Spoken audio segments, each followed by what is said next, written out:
Well, he has crept from under a rock and has resurfaced. Yes, indeed, I am still alive, doing okay. Um, Physically, I am well, but mentally, I am unwell. The mind-body connection is still plaguing me, and I am not as mentally healthy as I should be or need to be. Fortnite battle going on upstairs, so for some reason, jumping while playing video games in the children's mind helps the character move on the screen. I don't think that that's true, but they do. So anyway, mentally, I have to disconnect mind body. The anxiety about the throat is still there, and I'm starting to become a little homebound, and I don't like that. I haven't eaten in public since March. I got to get control over this. Swallowing is fine.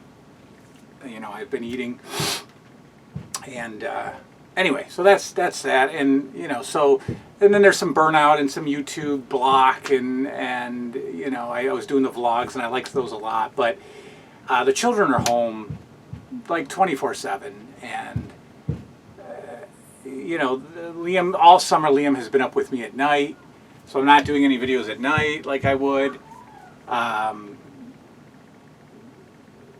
So he's literally up every night until like midnight with me. So I'm not doing the things that I enjoyed doing by myself at night because he's up. So there's some good to that. Obviously, I get to spend time with him. Anyway, that's the quick update. What are we doing today? Well, we're kicking off 30 days of something, and hopefully I can make it every day for 30 days. I'd like to do that. Because as I sit here today, I report a death to you. I sadly report a death. And I put a little blurb out on the channel today, and some people were confused as to what I meant by rest in peace TV. That's right. Television, born, I don't know, 1940 something, 50s, died for me, officially, life support pulled, 2023. For others, it is still alive and well, and for yet some others, it died a long time ago. What am I talking about, of course? The thing that I grew up with, the concept of television, has not been the same for about, I don't know, 10 years maybe less, maybe 7 or 8 years. I'll tell you the story. You see, I'm grieving the loss of television, and you're saying, what do you mean? What do you mean television is still around? No, it isn't. Not the television that we grew up loving. Not the television that provided us hours of entertainment, that introduced us to things in the world, that shaped our Christmas lists, that busied up our Saturday mornings, that entertained us in prime time, that showed us things that we weren't supposed to see, or maybe even ready to see. That television is dead, right? Appointment television is dead. We have to be home by 8 o'clock to watch this show. Long gone. Long gone. And no, it didn't die with the VCR. Some people say, well, you could record stuff in the 70s. Who did? Who did? It was still must-see appointment TV all the way up until the DVR. And beyond, obviously, with streaming and binging and things like that. All right, so what am I talking about? Well, look, I grieve the death of television because it is no longer a part of my life as it once was. I've told the story many times. But I'll tell it again because I love it. I love the story. It's 1984. I'm 8 years old. We have a home, right? That home is, it's called a center split, right? A split level home. That means when you walk in the door, you're in the living room, dining room, kitchen. 4 stairs upstairs is the bedrooms and bathroom, and then 4 stairs downstairs is the family room. Well, that's the house that we lived in, and that family room also had a bedroom off of it. All the way to the end of the family room, to the right, was a door, and behind that door was another bedroom. Well, for whatever reason, my dad's cousin lived with us for, I don't know, 6 months. It could have been 2 weeks. I have no idea. But he lived with us in 1984. And when he moved, he was like 21 years old. And when he moved in, that's a lot of Fortnite. When he moved in, he, split the cable, did a splitter of some kind, and ran cable into his bedroom, and had cable. Well, when he moved out, strangely at 8 years old, I asked my parents to let me have that basement bedroom, or that family room bedroom. Strange because I'm 8 and terrified of monsters, obviously. And stranger, my parents said, sure. Go down 2 levels to the back of the house at 8 years old and sleep there. You'll be fine. If you choke on your vomit in the middle of the night, we've still got 2 other children. If Liam came to me today and said, hey, Dad, can I have a bedroom in the basement? I'd be like, are you out of your mind? Yeah. Better times, folks. Well, they either forgot or didn't care that the cable hookup and the television were still there. And so I just moved in and started watching television whenever I wanted. Most importantly, at night when everybody had gone to bed. And that's when I discovered all kinds of things. I discovered WOR, Channel 9, from New York coming in, that had all kinds of weird stuff at night, late night stuff. I discovered, obviously, WWF Wrestling for the first time. Right? I discovered infomercials and public access TV. And we had HBO, which is rare in 1984. And so I watched movies, and I saw Risky Business at 8 years old. I saw horror movies at 8 years old. And just had a blast. And on Saturday mornings, I would just stay in bed and watch the cartoons. And when I'd get up for school, again, strange, but at 8 years old, my alarm is going off, my little clock radio, and I'd get up and turn on the old television. And, well, I don't know if I did that, but I might have in 84. Turned on the television and watched G.I. Joe at 6 a.m. and a show called The Great Space Coaster. And, then discovered Nickelodeon and would watch all that. You can't do that on television. And, Dave Coulier's show Out of Control. And, of course, Mr. Wizard. And then after school, the TBS lineup, the Leave It to Beaver, the Laverne and Shirley, the Brady Bunch, would be on. And I just continued, this love affair with television continued. And it continued well into, way past the way past the 80s, well into the 90s, when, sitcoms like Who's the Boss and Growing Pains and, again, more wrestling. I was starting to get into sports, so Atlanta Braves baseball on TBS. Sports Center was a must-watch for me. Baseball Tonight was a must-watch. And it just kept on and on and on. And it didn't stop. It didn't stop until, well, the relationship changed around 2000. Maybe late 2000. I was watching TV at about 11:30 at night. And, a Time Warner commercial came on for this DVR concept. and my brain was absolutely fried. And I remember calling at 11:30 at night when these companies were open. You know, the call centers were open 24/7. And I ordered the DVR at 11:30 at night and had like this 20-minute conversation with the person on the other end of how great this was. And then it came, and I hooked up the DVR and changed the game completely. You know, there was no more appointment television.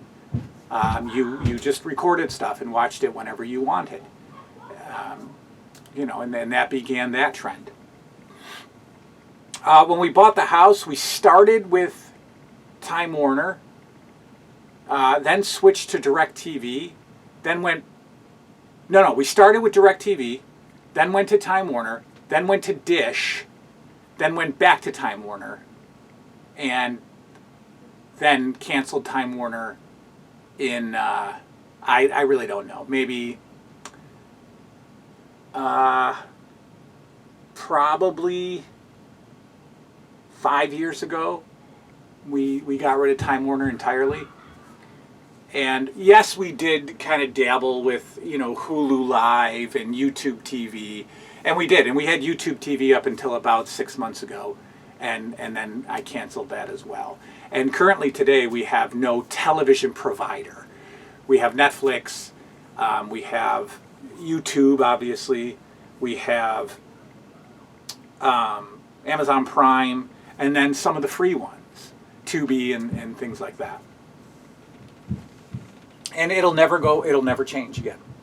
It'll never go back to paying for television because there's absolutely nothing that I enjoy watching. I could not tell you 3 current shows that are currently on top. Maybe not even one. I don't know what the ABC primetime lineup looks like on Monday night. I don't know what the big Thursday night lineup is on NBC. You know, the Seinfeld slot. I have no idea what are the popular shows now. I know there's probably some medic shows. There's probably some fire shows. That's all I know. I have no idea of what is on television right now. I don't know if the news still airs at 6 and 11. I know a couple of decades ago they switched it to 10 o'clock news to try to get the news out faster. And then I think they even switched it from 6 to 5.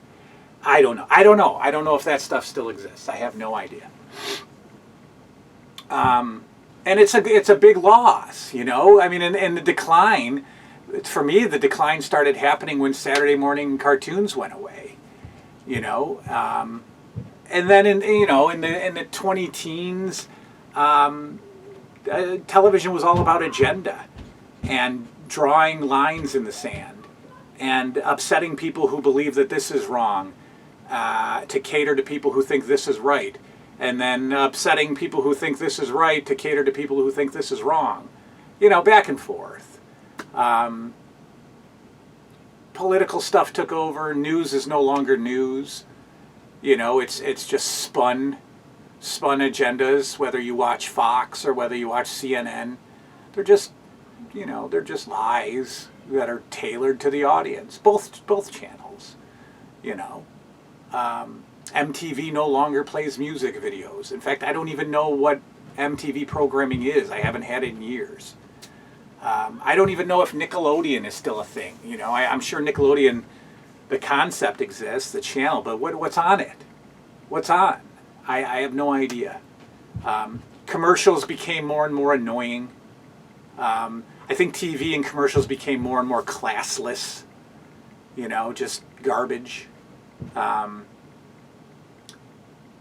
Total sidebar, but I was at a deli the other day, and there was a van in the parking lot that was like one of those stickered vans, you know, like those. It's advertising a business, and it was for a drywall company, and the motto of the drywall company was, "Well hung installers will get you plastered and fill your cracks." Well hung installers will get you plastered and fill your cracks. That was That was what this idiot company paid. I assume at least $1,000 to have their vehicle wrapped. And that is a company that is now going to drive around town and is appealing. That's appealing. That's the company that I'm going to call the well-hung drywallers that will get you plastered and fill your cracks. And I'm like, that is the most garbage thing I have ever. And that just speaks to. And then again, that spreads to television because that's a driving commercial, right? That commercial is driving around the streets, and I'm sure that there are classless commercials on television as well that that really push the envelope because we're American and we're so edgy. We can handle it. I just hate it. I hate it. I hate it. So, and my children don't watch television either. They're always on television, but they watch the Netflix and they watch a ton of YouTube, and that's about it. So they will never know television as I knew television. I've told you a million times my television watching consists of my classic television shows on DVD and movies from Blu-ray, DVD, and VHS. Of course, old wrestling, and I've got a ton of cartoons and YouTube. That's it. That's what I watch on television. I still have Shudder. I don't know why. I haven't watched a movie on Shudder in forever. I do want to watch the new VHS movie. I think it's VHS 99. So I'll probably watch that on Shudder. But I don't stream movies. In fact, last night the kids wanted to watch Spider-Man Into the Universe or Into the Verse, Spideyverse, Into the Spider-Verse, because the new one's coming out soon. And I could rent it for $3.99 from Amazon, but I went and bought it. Target had a copy in for like $15.99. So I was like, my brain is still wired old school to go buy the movie instead of renting it for $3.99 from Amazon. Great movie, by the way. So I grieve. I grieve. I don't want to. I hate when television didn't raise me, but man, was it an important part of my life. And especially if you hook an Atari or a Nintendo up to it, the video rentals. I mean, I could go on and on. So what I'm going to do to commemorate, to memorialize actually the life of the television and the death of the television, I am going to hopefully for the next 30 days, starting tomorrow, give you my 30 favorite TV moments. That's right, ladies and gentlemen. And that covers a wide range of possibilities. It doesn't just have to be a show. They can be moments that involved the television.